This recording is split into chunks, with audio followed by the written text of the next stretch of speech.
Comment le Rav perçoit notre Teshuvah nationale aujourd'hui? D'abord, première Tu l'as question. fait again? De nouveau quoi? Pourquoi? Comment le Rav perçoit notre Teshuvah nationale aujourd'hui? C'est la première question. Bon, alors c'est très simple. Étant donné que nous avons déjà appris que selon le Rav Kook, et en fait il y a plusieurs sources anciennes de cela, la Teshuvah nationale se réalise essentiellement par l'accomplissement des paroles des prophètes sur le retour en Eretz Israël. Alors évidemment, tout ce qui renforce l'État d'Israël, la Aliyah, l'emprise sur la terre, la sanctification du nom de Dieu aux yeux des nations, tout cela évidemment fait partie de cette Teshuvah. Mais si on veut rentrer un peu plus dans le détail, alors là il y a un point très important, c'est quelle est la finalité du peuple juif. Et si nous comprenons quelle est cette finalité, on peut mesurer par rapport à ça l'état de sa teshuva au niveau national.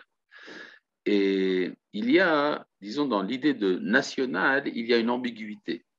L'ambiguïté, c'est qu'on pense souvent en termes de soit de collectivisme contre l'individualisme. C'est-à-dire, soit on est collectif, soit on est individualiste. Et ça, on le sait à cause on pense comme ça à cause des différentes idéologies de type nationaliste qui ont eu cours au XIXe siècle et au XXe siècle, qui font que l'individu n'a aucune importance dans ce système collectif. Alors, en réaction à ça, vous avez eu des systèmes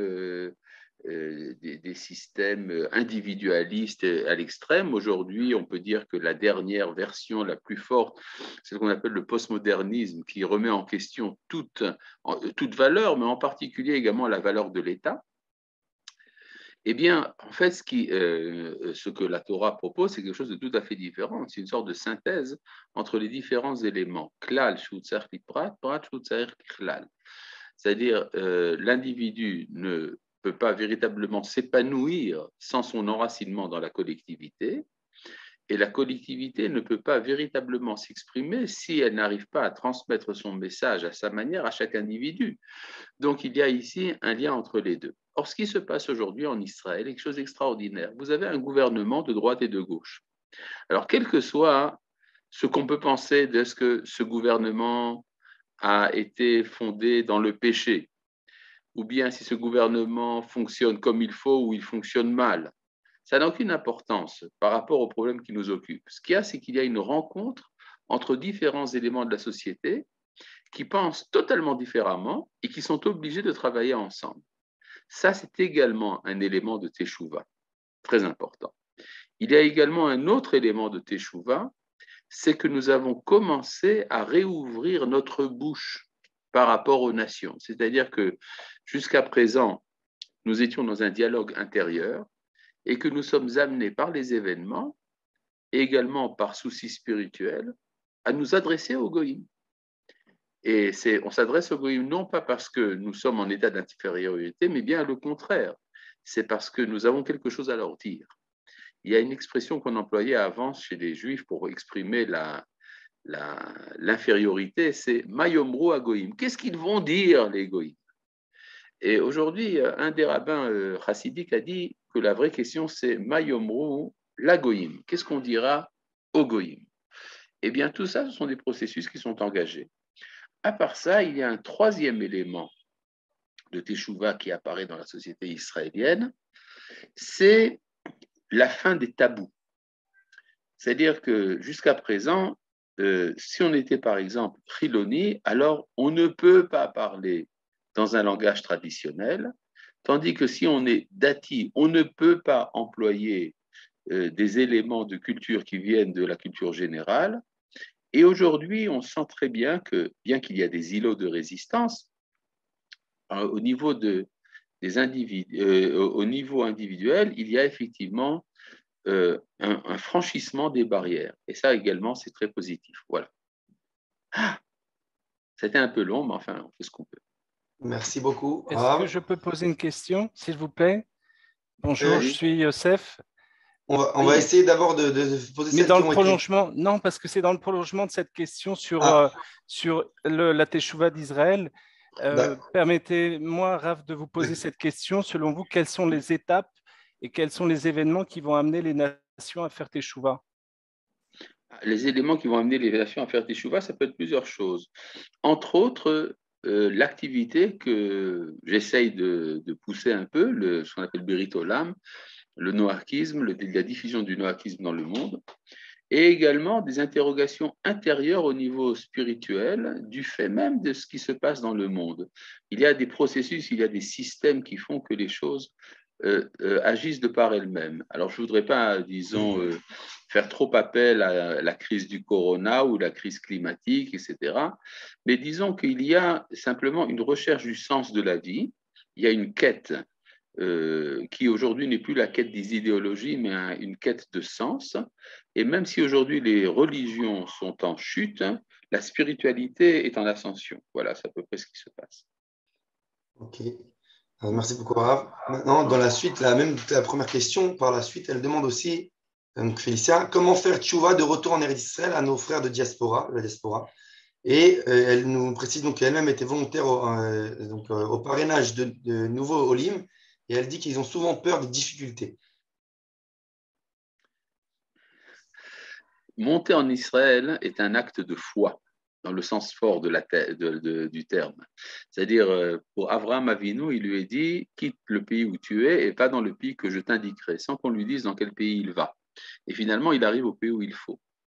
De même, si on avait demandé à Herzl, au moment où il écrit l'État juif et au moment où il fonde le congrès sioniste mondial, est-ce qu'il a réponse à toutes les questions? S'il avait essayé de répondre à toutes les questions, il n'aurait pas fondé l'organisation sioniste mondiale. C'est-à-dire, vivre est également un acte de foi. Avancer dans la vie, et c'est le fait d'accepter l'inconnu. De même que le mariage, d'ailleurs, c'est la même chose. Il faut accepter l'inconnu avec amour, avec joie. Et c'est comme ça qu'on est assuré de ce que dit la Torah. C'est un pays où tu ne mangeras pas le pain dans la petitesse et tu n'y manqueras de rien. Est-ce que ça veut dire qu'il n'y a pas de nécessité en Israël? Bien sûr qu'il y a des nécessités. Mais quand on comprend la joie de revenir à sa source de vie, tous les autres problèmes deviennent secondaires. Il faut leur insuffler l'optimisme. Merci beaucoup, Rav. Et maintenant, je vais demander à Michael Metodi de poser ses questions, s'il s'en rappelle, sinon je les ai écrites. Michael Metodi? Oui, je suis là. Oui. Il est là. Il est là au rendez-vous. Il est là, absolument. Bah oui, je les ai écrits, donc du coup, en fait, j'avais trois questions. Alors, je vais essayer d'aller de la plus urgente à la moins urgente. Je ne sais pas dans quel sens. J'aurais aimé avoir des éléments théologiques sur la résurrection des morts. Oui.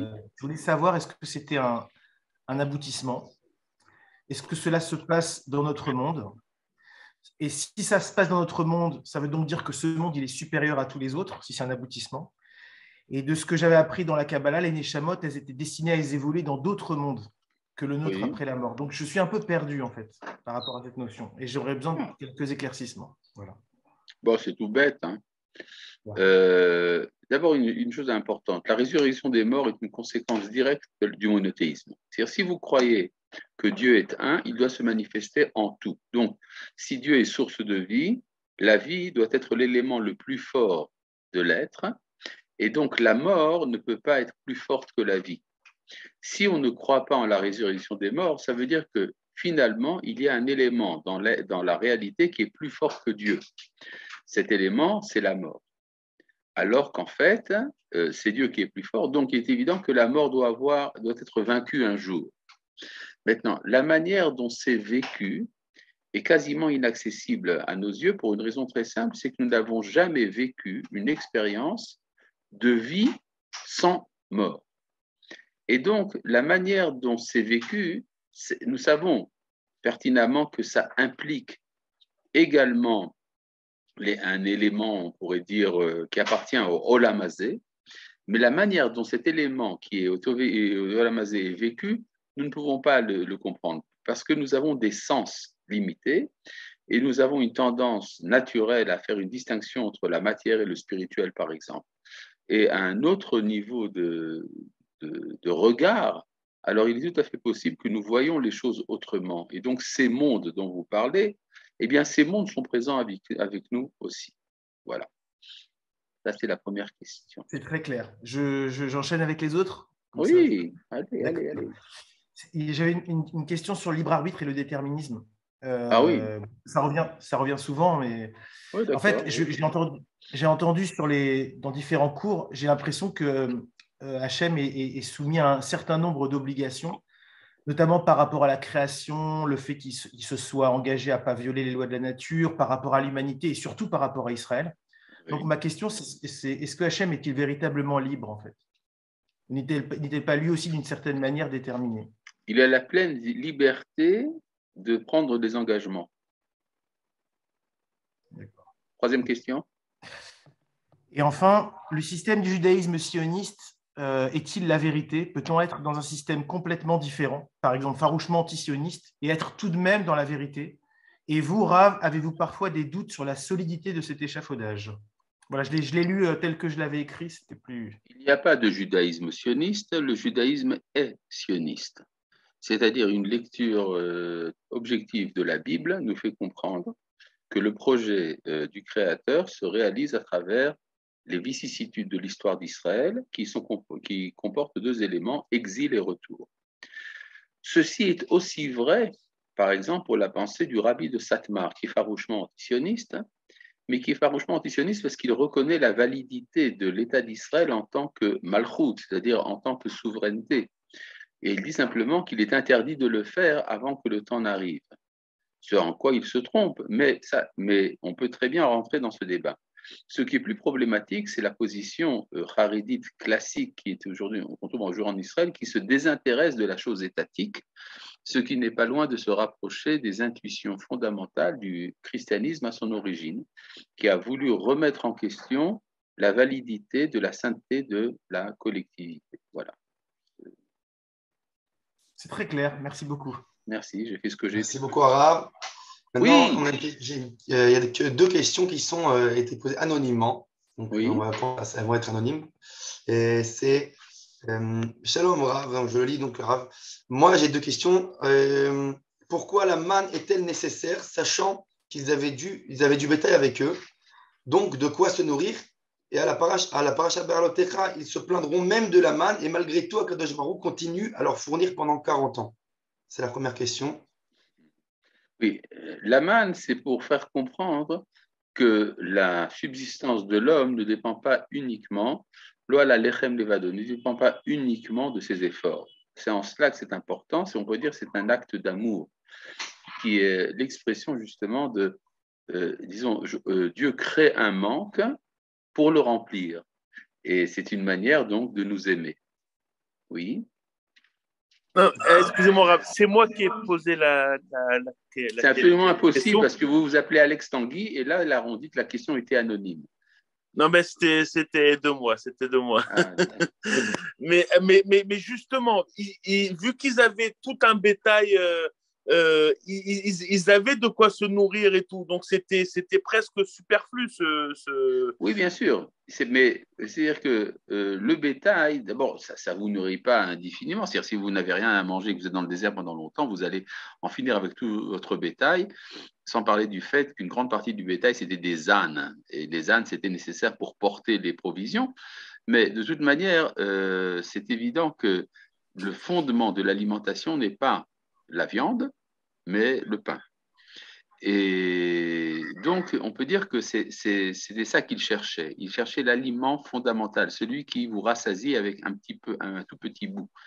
Tandis que si vous ne mangez que de la viande, vous devenez malade par la suite. Vous savez que les Kohanim, dans le Beth Amikdash, ils avaient des vers dans les estomacs à cause de la quantité énorme de corbanotes qu'ils devaient manger tous les jours.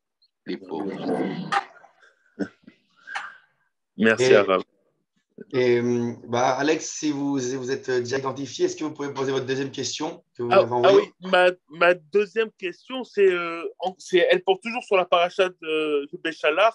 par rapport pourquoi Akadosh Baruch Hu, au départ, s'est dit non, ils ne pourront pas passer par le chemin le plus court pour rentrer en Israël. Ils devront affronter les Plishtim. Alors, autant les faire passer par le chemin le plus long et ensuite, la coupure de la mer, alors qu'à la fin de la paracha, ils sont amenés au final à se battre contre Amalek. C'est juste reporté. Ils ont dû se battre au final. Pourquoi ne pas les avoir fait passer directement au départ par le chemin le plus court pour rentrer en Israël et ne pas avoir fait peut-être un miracle pour les faire rentrer? Bon, il y a deux éléments. Tout d'abord, le fait que au moment quand ils sortent d'Égypte, ils ont encore une mentalité d'esclaves. Et la preuve, c'est que quand ils rencontrent l'armée égyptienne, qui est quand même inférieure en nombre, ils ont très peur d'eux, parce que quelqu'un qui a pris l'habitude d'être au service d'un autre n'ose pas prendre les armes contre l'autre. La guerre contre Amalek se passe 40 jours plus tard, après 40 jours d'épreuves du désert, de difficultés matérielles de toutes sortes, des difficultés de guibouche, de se réunir ensemble. Et alors donc, ils ont les moyens de faire la guerre. Ça, c'est le premier point. Deuxièmement, Maïmonide, dans le Guide des Égarés, dit « Mais si Dieu a pu faire des miracles en Égypte pour faire sortir ses enfants, pourquoi n'a-t-il pas mis dans le cœur des enfants d'Israël le courage contre les Philistins ?» Il dit « Parce que Dieu n'est pas prêt à annuler le libre arbitre des hommes. » Et donc, il a fallu 40 jours. On peut dire qu'il y a un progrès. Quand au début, Moshe dit aux enfants d'Israël, vous allez passer la mer Rouge, n'essayez pas de faire la guerre, c'est Dieu qui va la faire pour vous, ce n'est pas une louange pour les enfants d'Israël, c'est au contraire. Ça prouve qu'ils ne sont pas encore dignes. Et qu'au moment de la guerre contre Amalek, ils ont acquis un certain mérite qui fait que quelques jours plus tard, ils reçoivent la Torah. En 40 jours, ils ont réussi à avoir autant de mérite. Essayez pendant 40 jours, essayez-vous pendant 40 jours de vivre dans le désert avec vos enfants qui piaillent, et vous avez des provisions à traîner, vous avez le vent du désert, le sable qui vous rentre partout, et vous devez marcher avec tout ça. Et encore, vous plaindre qu'il n'y a pas de quoi boire, pas de quoi manger, etc. Pendant simplement 40 jours, essayez. Vous y verrez. Merci beaucoup. David Altar dit, ça s'appelle Sahal. Ah. Bon, d'accord. Et puis... alors, apparemment, j'ai là encore deux questions anonymes. Alors, apparemment, désolé pour Alex, je pense que je me suis embrouillé avec la question anonyme. Alex, vous ne vouliez pas que ça soit anonyme, votre question. Bon, c'est moi, c'est mon erreur. En tout cas, deux questions cette fois qui sont véritablement anonymes. Et comment comprendre jamais, que dans parce que maintenant, ce qui peut se passer, c'est qu'au dernier moment, quelqu'un dit non, c'est moi qui a posé la question. Alors, et comment comprendre que dans un Teilim du Hallel, il est écrit Hashamaim Lachem ve'aretz natan livnei Adam. Oui. Donc, ça, c'est la première question. C'est écrit, j'arrive pas à comprendre la question. Comment donc, c'est écrit, parce que c'est écrit. Moi aussi, je peux l'écrire si vous voulez, pas de problème. Et ça veut dire, je pense, si j'ai compris la question, que pourquoi on dit que la Haaretz natan livnei Adam? Parce que c'est la vérité. C'est-à-dire que dans le projet de la création, il y a une recherche de participation de l'homme à sa destinée, à l'achèvement du Maaseh Bereshit. Et donc, c'est normal qu'il ait donné la terre aux hommes. Maintenant, c'est vrai qu'on pourrait dire que ça contredit un autre verset de Tehillim qui dit « L'Hachem haaretz », que la terre est à Dieu.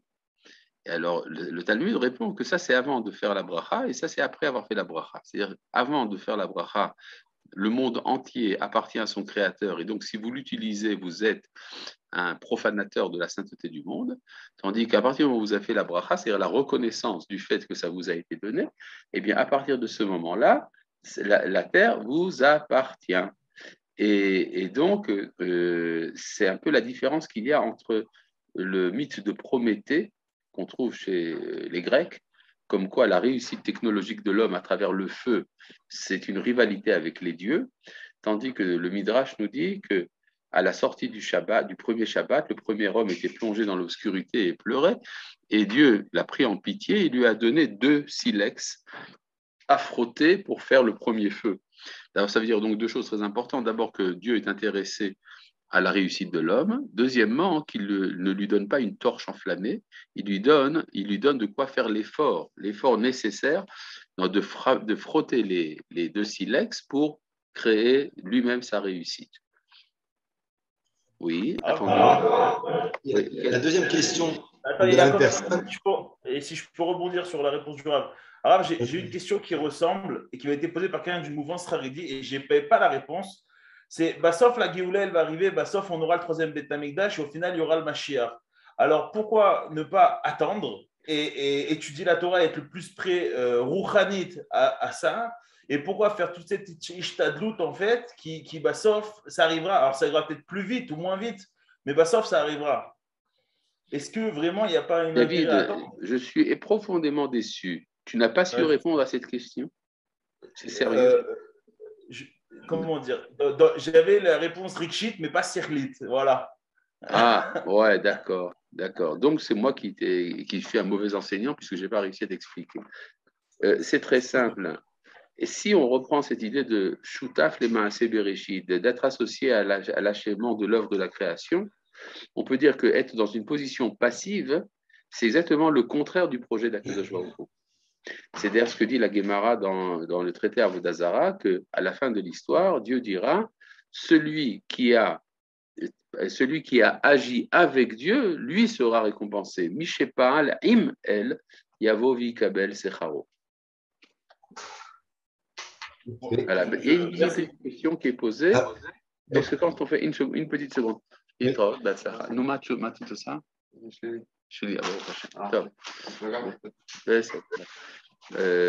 mon gosse qui part à l'armée là. Alors où est-ce qu'on en était? Ah oui, il y a ici une question qui est posée. Il y a une deuxième question. Une seconde, non. Le chat prime tout. Le chat prime tout. Est-ce que quand on fait son alia, selon vous, on doit traverser les mêmes épreuves que lors de la sortie d'Égypte pour se désimprégner de la culture du pays dans lequel on a vécu? Ou est-ce qu'il y a à garder des valeurs acquises dans ce pays? Les deux sont vrais, c'est-à-dire nous traversons les mêmes épreuves, chacun à notre niveau, et de même que nos ancêtres en sortant d'Égypte ont dû également intégrer des valeurs qu'ils ont fait sortir d'Égypte, entre autres l'or qui a servi à la construction du Mishkan, nous aussi nous sommes dans ce tri des valeurs. Alors maintenant, Yaakov, c'est quoi la deuxième question? Alors, d'abord, si vous pouvez déjà mettre dans le chat, il y a quelqu'un qui m'a posé en privé dans le chat, de manière anonyme aussi. L'exemple extrême de la teshuva est celui qui est de celui qui meurt le jour de sa teshuva. Est-ce un exemple à suivre? Est-ce une limite absolue? Pourquoi une telle limite? La Gemara dit qu'il faut faire teshuva un jour avant sa mort.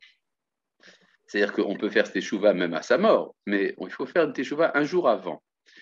Et bon, d'abord, on ne sait jamais quand est-ce qu'on va mourir, donc il faut faire teshuva tous les jours, mais le Rav Kook explique dans Enaya que si on fait teshuva au moment de mourir, c'est une teshuva de type un peu mystique, c'est une sorte d'échappée en dehors du monde. Tandis que si on fait une teshuva un jour avant, ça veut dire qu'après avoir fait teshuva, la journée qui va venir aura un sens. C'est pour donner un sens à la vie. Merci beaucoup. Et la deuxième question donc, de la personne anonyme de tout à l'heure, que je n'ai pas posée. Dans cette période de Tohu Vavohu, comment comprendre le quasi-silence des grands de notre génération? Et surtout, comment comprendre qu'ils n'arrivent pas à s'unir pour nous guider, nous renforcer et à dissiper les ténèbres? À quand l'établissement du Sanhedrin durablement cette fois? C'est la question. Bon, d'abord, vous savez qu'il y a eu un débat dans la presse pour savoir si on est dans un Tohu Vavohu ou pas. Si on est dans un chaos, on faisait la même chose. Avec le fils du Rav. Comment? Avec le fils du Rav, hein? Oui, oui, c'est ça. Et donc, j'ai certainement une certaine négia, un certain intérêt dans cette histoire. Mais à part ça, c'est pas nouveau que les Gdolim ne sont pas capables de faire entendre leur voix. Maintenant, le problème, c'est de savoir que la définition du Gadol change de cercle à un autre. C'est-à-dire, il y a à peu près une quinzaine de Gdolador aujourd'hui. C'est-à-dire des Gdolador exclusifs. Chacun vous dira, mais non, c'est lui-là, c'est celui-là. En fait, tout le monde se trompe, c'est moi. C'est bon, je dis ça avec humour. Ça veut dire qu'en fait,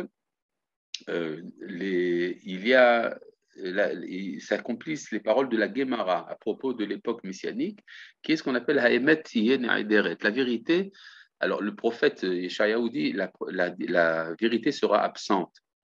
Mais les Chachamim ont expliqué que le mot Ne'ederet, absente, peut se dire également sera faite de troupeaux. Adarim, Adarim. C'est-à-dire que chaque secteur de la société porte en lui une parcelle de la vérité.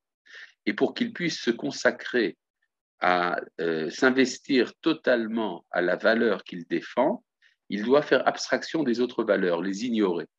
Donc, le fait qu'il n'y a pas aujourd'hui d'unité fait également partie de la plénitude du projet. C'est-à-dire, en d'autres termes, si je comprenais trop bien ce que mon adversaire dit et en quoi est-ce qu'il a raison, je ne pourrais pas moi-même développer à fond les valeurs que moi je défends. Et donc, le fait qu'il y ait une sorte de blackout est également nécessaire pour réaliser cette unité. Évidemment, ça ne veut pas dire qu'il ne faut pas tendre à l'unité, mais par exemple, quand vous ramenez le problème du Sanhédrin qui n'est pas encore fondé, eh bien, c'est tout à fait caractéristique. J'ai été dans les années passées, j'ai souvent été témoin de tentatives de recréer une sorte de Sanhédrin, ou en tout cas de Hanaga Meshutefet, de direction commune. Et j'ai vu qu'à chaque fois que quelqu'un était prêt à le faire, il y en a un qui, au dernier moment, s'est démis, est sorti du jeu. Et donc, on pourrait presque dire que c'est un élément de la Hashgacha, de la providence, qui fait qu'on n'arrive pas à se réunir. Maintenant, pour ce qui est du Sanhédrin, pour tout vous dire, il est tout à fait évident que ça se fera dans la génération à venir et pas dans la nôtre, parce que pour l'instant, on n'a pas encore réussi à se débarrasser des idées reçues et des préjugés, etc. Mais en tout cas, c'est en route. Aujourd'hui, il y a d'abord des dialogues plus intenses entre les autorités, ne serait-ce que le fait, par exemple, moi personnellement, je fais partie d'un forum de rabbins internétiques entre 500 rabbinim. Le fait que 500 rabbinim sont capables de se réunir sur la même chaîne est quand même très significatif. Aux États-Unis, il y a également un groupe animé qui comporte en lui 900 rabbinim. Alors, il ne faut pas désespérer. Par Oui. rapport à ça, Oui. dans les 500 rabbinim dont vous venez de parler, est-ce qu'il y a beaucoup de rabbins orthodoxes parmi les 500? Tous sont des orthodoxes, évidemment. Il n'y a pas un seul réformé.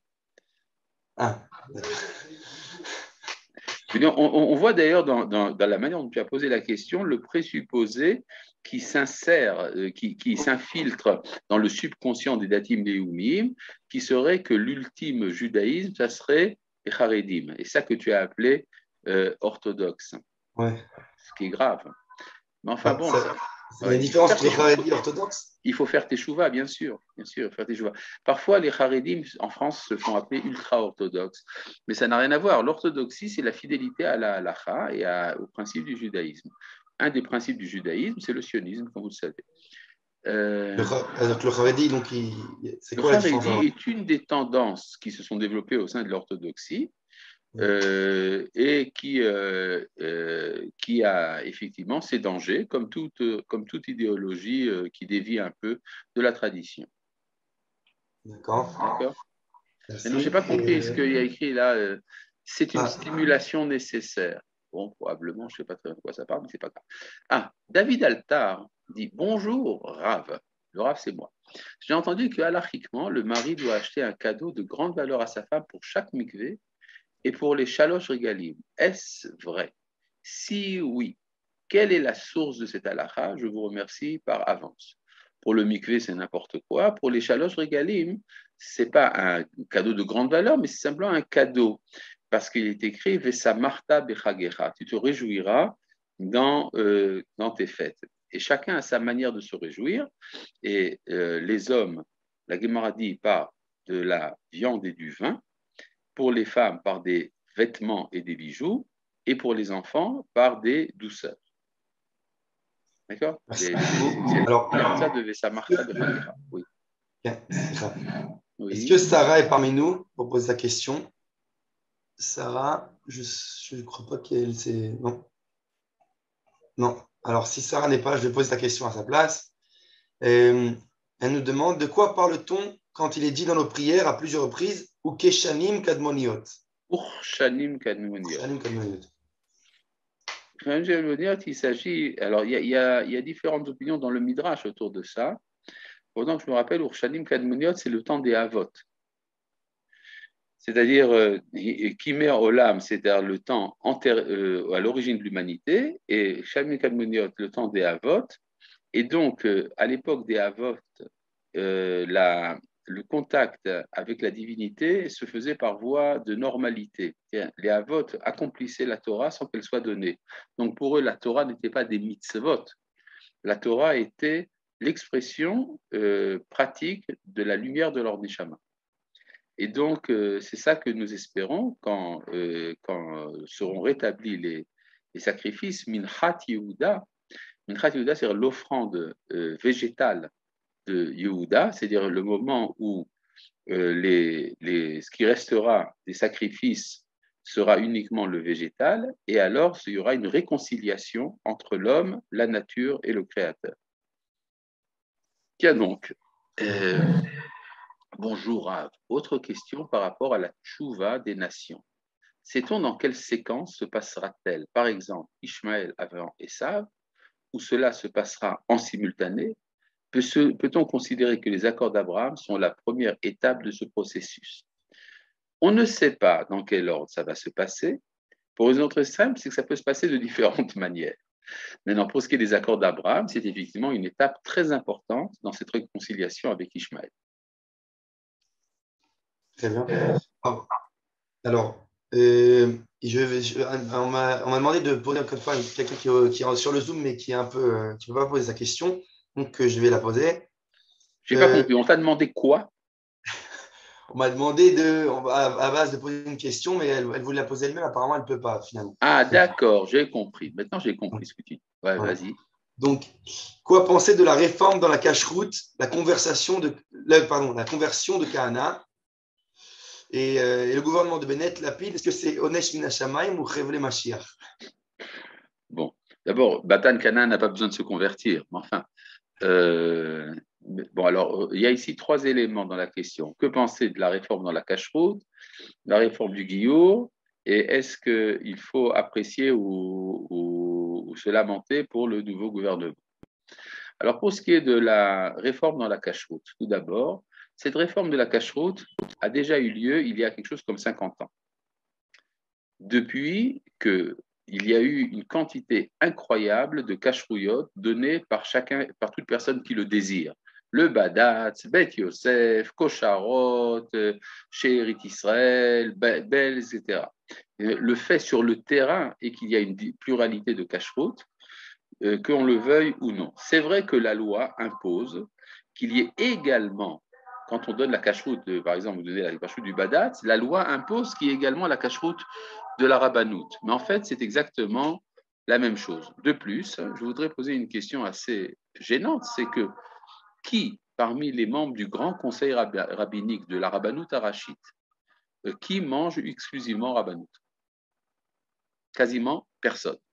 Et donc, en fait, ce que fait la cacheroute, ce qu'on appelle la réforme de la cacheroute de Kahana, ne fait que prendre en photo ce qui existe déjà. Ça ne fait que répliquer exactement la situation actuelle. Simplement, ça donne la possibilité de ne pas passer éventuellement par la Rabbanout Arachite. Rien ne prouve que ça va amener une moins bonne cacheroute ou une meilleure cacheroute. En fait, ça ne fait que continuer la situation actuelle.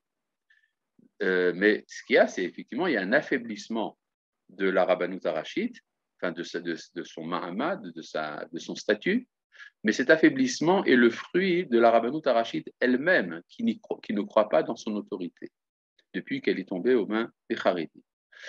Pour ce qui est du Giyur, des conversions, alors le système du Giyur a toujours été lié également pour des raisons légales à l'État. Pour une raison très simple, c'est que il y a une loi en Israël qui dit que si on est juif, on a le droit à la citoyenneté immédiatement, et sinon non. Et donc, il faut une définition légale du juif, et ça passe, entre autres, par le Giyur. Maintenant, il y a eu toujours des différentes opinions sur ce qu'il faut faire au niveau du Giour. Dans quelle mesure être difficile ou dans quelle mesure être facile? Comment considérer la situation actuelle? Est-ce que c'est une situation de ce qu'on appelle chez Atatrak ou pas?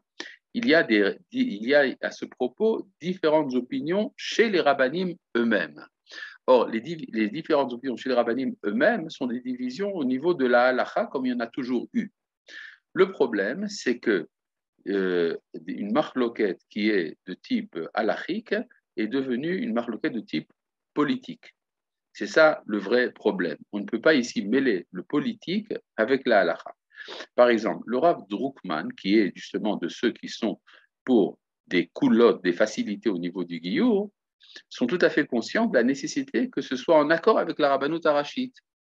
Simplement, il voudrait que son opinion soit admise par les rabbanim, et ce qui n'est pas toujours le cas. Mais en fait, rappelez-vous une chose qu'on met un peu de côté, c'est que ces éléments de koula, de facilité dans le Giour, sont l'opinion de pas moins que le Rav Ovadia Yosef lui-même, Zichrono Livracha.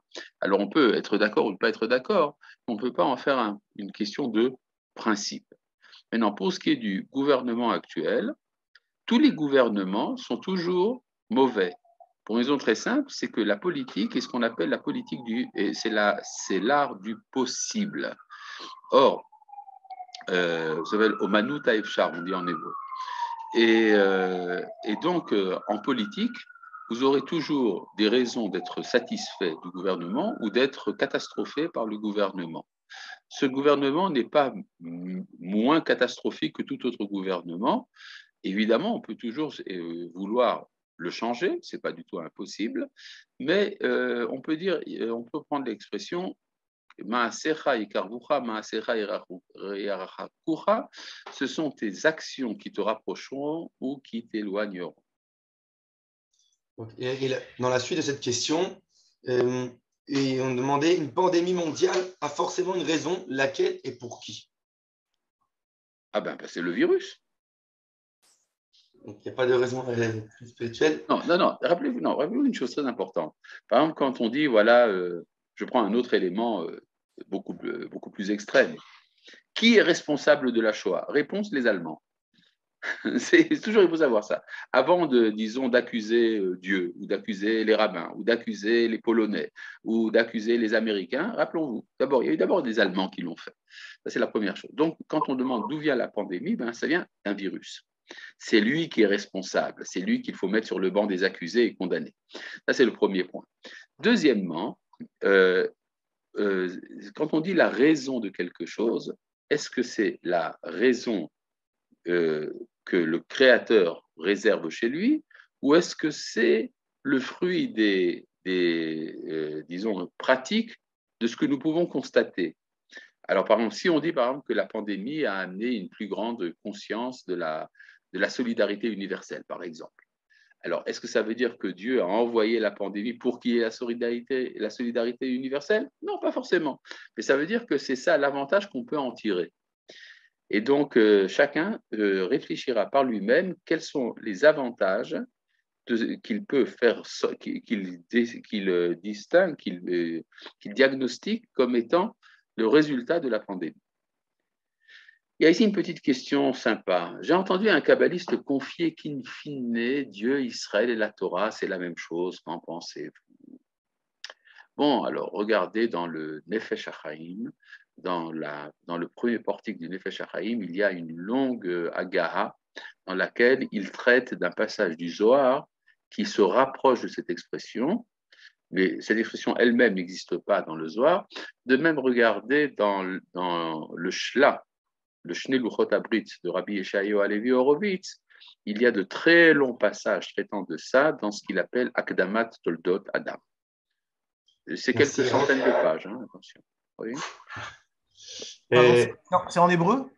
Oui, bien sûr, c'est en hébreu. Horowitz, Shnei Luchot Abrit de Shnei Luchot Abrit, du Shla, oui. Le Shla, c'est les initiales de Shnei Luchot Abrit. Ah, voilà, juste la dernière question de la personne précédente. L'éducation des enfants peut attirer par les mitzvot. Faut-il montrer l'exemple et prier pour que les enfants suivent? Faut-il des limites ou parfois exiger? Et parfois exiger. L'éducation repose sur deux éléments, l'écoute et la confiance. C'est-à-dire, l'écoute, c'est savoir entendre ce que dit un enfant. Maintenant, ce qu'il dit n'est pas toujours ce qu'il dit vraiment. C'est-à-dire, par exemple, s'il dit, je ne veux pas aller à l'école, alors la question véritable, qu'est-ce qu'il veut vraiment? Est-ce que c'est vrai qu'il ne veut pas aller à l'école ou est-ce qu'il veut autre chose? Il faut savoir donc entendre. Deuxièmement, il faut lui faire confiance. C'est-à-dire que c'est lui qui, par son libre arbitre, réussira ou ne réussira pas, mais entièrement, ça dépend de lui, d'appliquer ou de ne pas appliquer les principes qui lui sont inculqués. Alors dans ce cas-là, quel est le rôle de l'éducateur? Le rôle de l'éducateur est de transmettre l'information. Ça veut dire quoi? Un enfant ne sait pas ce qu'on ne lui a pas dit. Il ne sait pas quel est le bien et le mal. Il ne sait pas quelles sont les exigences de la maison ou pas, tant qu'on ne lui a pas dit. Une fois qu'on lui a dit, et il faut être assuré que l'information est passée, c'est à lui de réagir par rapport à ça. Ce qui fait que quand on appelle une exigence, par exemple, chez nous, on ne lit pas à table. D'accord? On ne lit pas le journal à table. Alors, si l'enfant sait que c'est ça qu'on attend de lui et qu'il lit à table, alors il peut effectivement, ce qu'on appelle, c'est pas une punition. La sanction n'est pas une punition. C'est simplement une information. C'est-à-dire, le résultat est que tu ne pourras pas être à table avec nous. Non pas parce qu'on t'en veut, qu'on veut se venger de toi, mais simplement parce qu'il y a une information. L'information, c'est telles sont les règles du jeu. C'est ça que l'autorité exige de toi. À partir de ce moment-là, on ne peut pas faire à sa place le travail du libre arbitre. Merci beaucoup. Maintenant, je vais demander à Hana Ifergan. Vous avez vos questions à poser? Ouvrez votre micro. Voilà. Ouais. Alors, c'est un peu dans le...